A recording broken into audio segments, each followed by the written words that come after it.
Well, hello, Leavers and Believers. Welcome to Leaving Hillsong. You've reached the 101st episode, and that is so exciting. I'm so grateful to everybody who has supported and stood by us as we continue to spread that message that you can get out and it's okay on the other side. My name's Tanya, and I am the subject of part 2 of this interview today with Luc Hilton. And you know, I hate the self-promotion when you grow up around the grifters and the con men that we have all come to know as the pastors. It's really, really hard. It's I go like, me, no.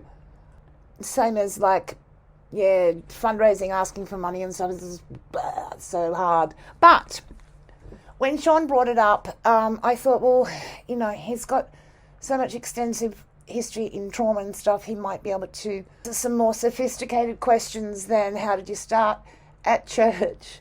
But Luc has done this stunning job of getting some of the stuff out that I'd like you to know before we investigate further what's taken place with what the secrets of Hillsong are, why the exploited were exploited by such devious means. So I wanted to establish a bit of credibility, since the producers and directors of Vanity Fair did not explain why I open my mouth the way I do. And as time has gone on, lots of people don't know about the book. They might know a bit about the podcast. And I'm going to start unpacking what the hell happened over the last 2 years to culminate in... Was that the only other example I can think of late is Borat, where people were tricked into interviews and scenes, but like they weren't spiritual abuse victims. So, you know, if you can think of any other situations like that, let us know. It's all quiet on the Western Front from the producers of at Vanity Fair. They're not interested. Promised all kinds of words, sensitive and inclusive, and reach out. Anyway, this is me. There won't be an ending. You know, I love you and appreciate you all more than you could ever understand. And I'm so grateful for what has become our little community here, 100 episodes in. Thanks, guys. Keep Leaving Hillsong. Here's me and Luc talking about me in Lentz and the Trouble at Vanity Fair, part 2.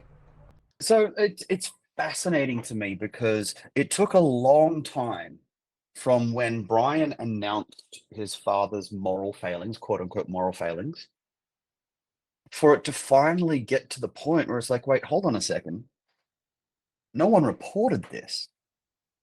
Were you as surprised as everybody else was when you found out that they had completely missed the boat on their legal and moral obligations? We'll have to be really careful here because we can't speculate. Of course. I'm more asking about your reaction to hearing that this was the allegation. Look, it's an interesting one. Out of all the things that take place in this organisation, it's interesting that that's the one that has come before the courts. One of the ones, because there's more. Look, my shock hasn't been too huge, I guess, because, you know, after that announcement, where Brian made that announcement about Frank, I pretty much thought that would be the end of the story. I mean, surely no Christian would want to go to a church that was founded by a pedophile. And I I used the opportunities when the book came out. I was like, everyone's going to know that this place was founded by a pedophile. And all of the journalists said to me, where does the money go? So they weren't particularly interested. They want to know where the money went. Well, and see, I think a big part of the reason why people were thinking down that process was they were still seeing Hillsong as a juggernaut, as a gigantic multimedia organization. And remember, at this point, Frank being a pedophile wasn't actually common knowledge. Because like you said, when it was announced as a serious moral failing. I don't think it was widely understood until after Frank passed away that that's what the allegation was. And I mean, even for me, I'd never seen Frank preach. I didn't know who he was. I figured he was some old man. People don't really care about those. You care about what's young and new and in front of you, and not some old Pat man. Mesiti and Christine Kane and Scott Samways and Phil Dooley. They were the names that you wanted to see on stage. Like Frank was just okay. Old man. I didn't know who he was. I wasn't. I didn't go to the city. Yeah. I hadn't seen all that. So it didn't really mean anything to me until I kind of had worked it all out. And right before the announcement, me and a friend had sat in front of my little strawberry iMac that I had at the time and found this website by a guy called Philip Powell, who had written up all this stuff about Frank. Frank had been questioned in New Zealand by a pastor and denied these. So there was all this kind of stuff. But I don't know who Frank was. Who's Frank? Brian's father, or whatever. But yeah, as it came out and it became,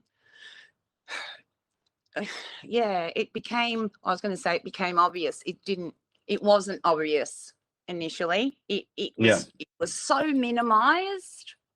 It was so kind of, long time ago, nothing, it's fine. And then, the standard, what business is it of yours?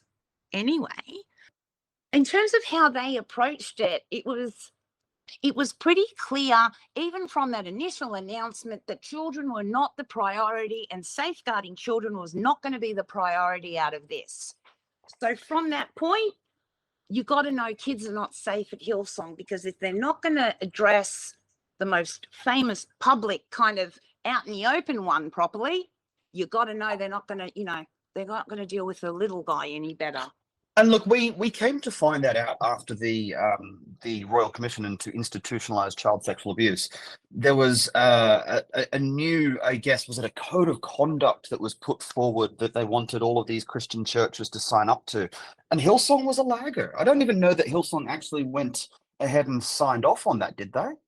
I think it's the redress scheme, which, churches sign up to, and then victims can approach for financial redress and, I don't know, possibly apologies or whatever else. And Hillsong was I believe they're signed up now, but they were very, very late. They were like one of the last churches, one of the last known churches around the country that signed up to that. It was fascinating. Yeah. Okay, so now we've established who you are. We've established your history in the Hillsong Church. We've established there was a relationship between your father, who sadly is passed, and Brian and Bobby. And fast forward a couple of decades, and you bump into Brian and Bobby Houston in court just a few weeks ago. Yes. How was that? I'm not talking. It's funny. People were so supportive throughout. I attended the 3 weeks of Brian's recent criminal trial in local court, and it's not that far from where I live. It's just a little bus ride. And it just so turned out that this was tried in a local court, like a small room with kind of 20 seats for the public, including the accused and his supporters. So because that's giving me the teacher's pet Chris Dawson trial kind of vibes, like you've got this big high profile thing going on, being tried in a very small court with a limited number of people who are allowed to visit. There's no doc, it's just like an empty room with nothing to draw your attention to aside from the man at the front. It was fascinating. I mean, these are courts that usually see driving matters or, the lowest category of criminal activity that takes place in society, jaywalking kind of stuff. And people have been so supportive and telling me, you're so brave and stuff, but that's just Brian. That's Brian. I remember him from when I was a kid. Like And we talked about this, didn't we, Luke, that a lot of people don't know that Brian didn't just kind of burst onto the scene as this success. They came from nowhere in New Zealand and started out with not much money in their pocket, back when we knew them. Back when your mum was slipping Brian $20 for dinner that night, right? $20 to go overseas. When Brian was complaining that the shower took 5 minutes to warm up in the morning, the hot water. So oh, bless. He was human once. He had to wait for things back in the day. So yeah, I mean, these were just, and I mean, also at the time, the pastors used to work full-time jobs and then do their thing on weekends, except for the one guy, Brian, who did it full-time. So now tell me, yeah, what I want to know. So you have this history with Hillsong. It's a pretty bumpy history. You've got letters, you've got court cases, you've got, overturned criminal convictions, all that kind of stuff. Did Brian notice you when you were at the court case? Well, I mean, there weren't many people in the room. He would have noticed all of us. Yeah. Did he say anything to you? Yeah, all right. Why not? We can do it now. It was weird, because it's a small court and there's a narrow hallway just outside. So just in the general comings and goings of getting in and out of the building and the courtroom, I mean, it was funny. So we ended up, there was kind of a line outside the court every morning, just in case, because if 2 extra people had turned up, you'd miss your seat. And so sort of every morning around 9 o'clock during this trial, you join the line. There was me and the framework guy and a couple of journalists and Brian and Bobby and various relatives. It's like people pay hundreds of thousands of dollars for this opportunity to be in the same hallway. The first thing, we bumped into each other and just like normal people, so, oh yeah, hi. Huh? And then a very interesting thing did happen where a pastor turned up from Adelaide. His name is David Hall, and he's the son of a guy called Tim Hall. I don't know these people. They're South Australian pastors. And David had come out to sit next to the Houstons, and somehow we got chatting, and that's when it became apparent to me how kind of intimidated these people are by someone who will stand up to them. People are so frightened of them, and yet I think they're just way more frightened of us or having to have any confrontation that doesn't fit their narrative, because it's a one-way show. You know what I mean? He doesn't have his security there to protect him from you getting near him, does he? Well, it's not a physical threat that I think they're worried about as much as perhaps a theological or an intellectual one, or someone who's, gonna ask questions about things that they've said, because there's no Q&A at the end of church, is there? No. There would never be opportunities to have a Q&A at church. Well, because I'm a smarty pants, I then I was doing daily videos on, what had happened at court during the day, and I made a video that day after I'd spoken with David and said, oh my goodness, this pastor had spoken to me and he didn't even die on the spot. And wow, because this is the second time a leader from Hillsong has initiated contact with me. So for all of their monopoly on God and truth and, answers to everything, it's been so interesting, because I've never had because in all my time, not one Hillsong Christian person has reached out to say, hey, what's your problem? What are you on about? Do you know Jesus? Had none of that. I have heard from people who I knew before I left, people from youth group who might still be in there, but not one Christian person going, wonder what's wrong with this girl. Is she upset? Is she angry? Is she possessed? Nothing. I had, when I went to the Royal Commission in 2014, Krishan made conversation with me. Yeah, wow. And I remember when he was young. We were all young in 20. So the next day, after this video had gone out, and I don't know, who knows what conversation had been had after. It was just in the morning and just sort of after, well, it must have been just before court started or in a break or so. I did run into Brian again outside the courtroom, just in the hallway there, and he turned to me, and after 23 years, I think it's been 23 years since we've had any conversation. So 23 years, Brian decided to break his silence and speak to me, and he said to me, "How's your new friend David Hall going?" Oh, God. And I said, "Oh, yeah, good." I said, "He's only the second one of your boys that's ever talked to me in 10 years. So it was good."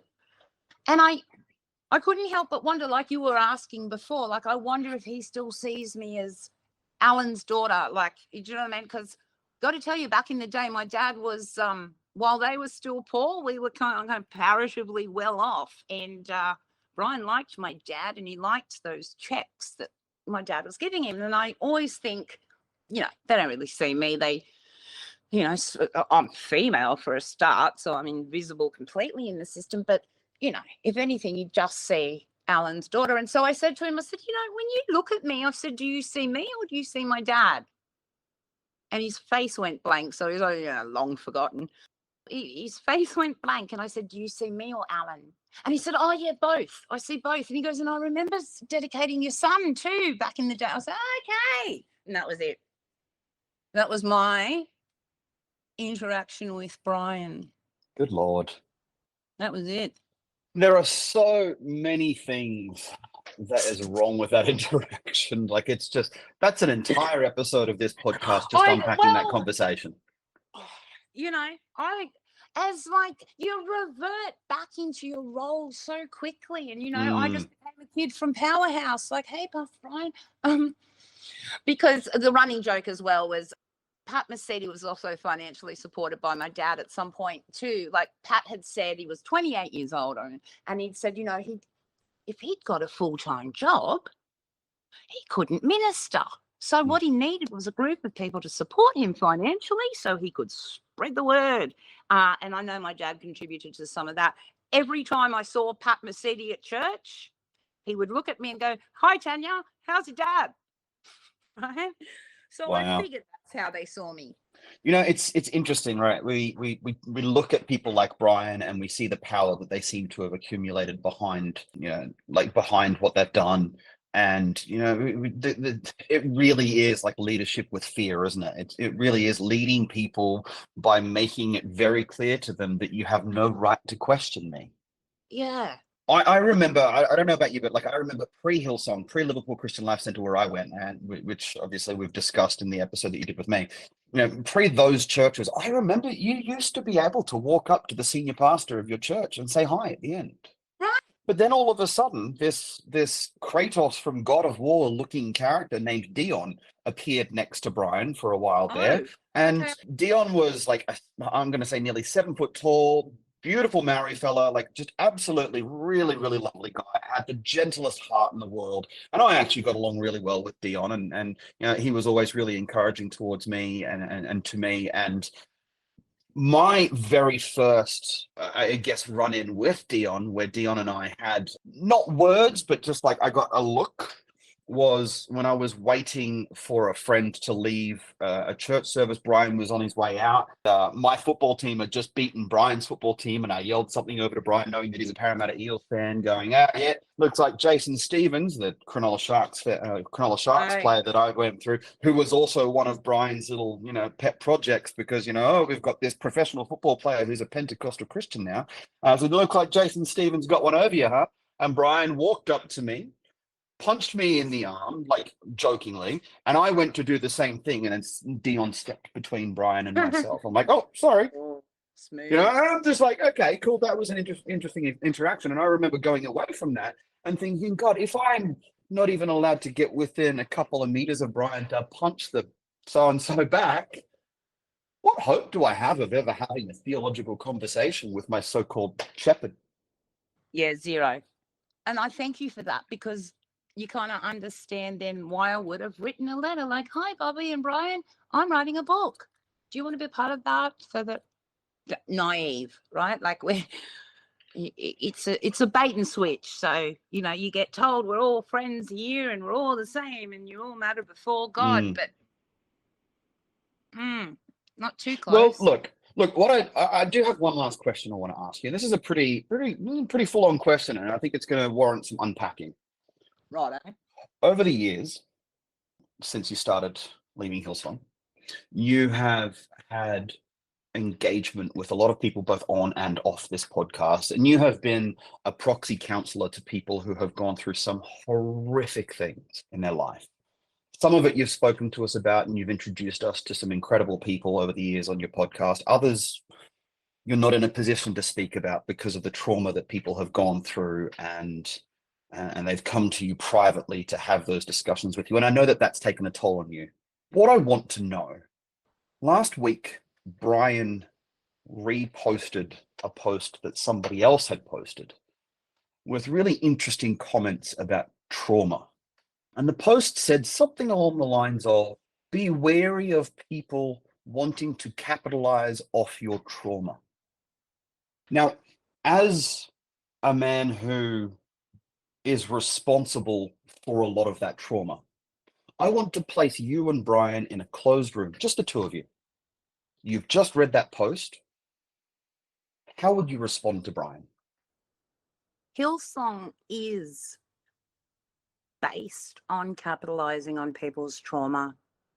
We find that those are the people that are people who have experience. I mean, everybody's got trauma in their background, but people who are the kinds of people we find in congregations like this are people who often have had extensive trauma experiences and are looking for healing that is promised. And that vulnerability has been capitalized on in so many ways, time and time again. I couldn't even begin to tell you the exploitation of people's trauma that's been exploited and revamped and served up back to them as their responsibility to then go and serve Hillsong for giving them the answers that are really just capitalizing on their trauma. Does that make any sense at all? Yeah, it does. It does. Yeah. But I mean, me and Brian in a closed room. Are there windows in this room? No. It's just the two of you, and that's it. I don't know that. I have found it interesting, the kinds of terms that are coming out on social media from these people. They're being coached by somebody. They don't know about words like narratives and trauma informed, and they make for great tweets. They make for great speeches on stages, but to actually engage in that conversation, what do you mean by capitalizing on someone's trauma, Brian? I don't know if they have the capacity to elaborate or expand. It's a one-way show. It's an event. It's just live content. That's what these places are. They're not interactive healing places. Do you know what I mean? If there are no kind of pastoral care services anymore. If you want answers to your questions, you go to your Connect group. As you're saying, you're not allowed to interact with your pastor. They get on stage, they say their thing, and they go, and they don't have to justify it. So, these are some really great, more modern sounding clips from social media, but I don't think they translate into very much at all. Except for somebody's taught them, more common buzzwords. It's just an updating of phrases. Yeah. It's So, I find the idea of be wary of people capitalizing off your trauma to be really probably one of the most offensive things that Brian has said in recent times. And the reason why I find that is because, quite frankly, without capitalizing on people's trauma, there is no Hillsong Church. Yeah, absolutely. People don't go to church when things are good. They go to church when things are bad. Well, particularly that church. So, a lot of people might go to a more traditional mainstream church as a regular ritual thing. It's a cultural thing. You go on Sundays or you're part of that community. But this is a place that advertises itself as having answers and, like you said, welcome home. Here's your family. except there's no talking back. So, you know, people with trauma have gone there seeking those answers they're promised, and it's like the main factor in what can be exploited and reused. I mean, why do people end up, I don't know, maybe we don't want to do that. I'm thinking about, in terms, like you said, there'd be no Hillsong if they couldn't exploit the good faith of Bible college students to run the conferences. I don't know if that's, you know, capitalizing on somebody's trauma. It's certainly capitalizing on vulnerability and good intentions. Yeah. I will say, you know, for everything in the Bible about, you know, looking after your brother, you know, being your brother's keeper, and, you know, like bringing people into the house of healing and all that kind of stuff. You know, there's a lot of scriptures there that talk about bringing people into the fold. There's not a lot of scriptures there about kicking them out of it. Well, there's that one about the sheep, right? The 99 sheep, and the one goes running off.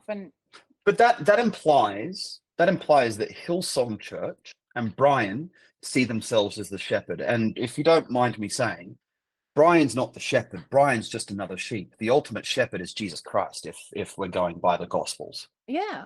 So Brian and George and Johnny Mack down at Liverpool CLC, and every other pastor who has ever kicked somebody out of a church for something that is so benign as questioning, has no right to do that. And I find it really fascinating that these people who have kicked out congregants because they're asking questions are themselves having some very serious moral questions being asked of them. Yep. And in the case of some of them, like Mr. McMartin down in Liverpool, are being found guilty of those serious moral failings. But I don't see anyone kicking him out of the church that he kicked people out of.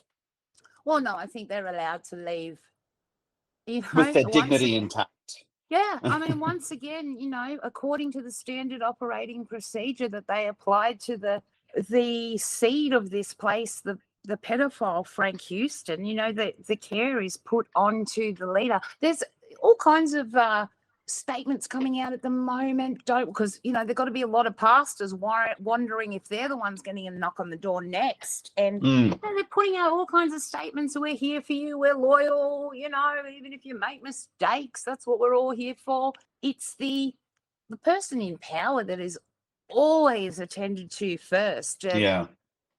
The victims barely get a mention, if at all. And yeah, I mean, look, I know it's not my place to dictate how people run churches. There's certainly there's certainly verses about, you know, expel the immoral brother, all that kind of thing. But I tell you what, the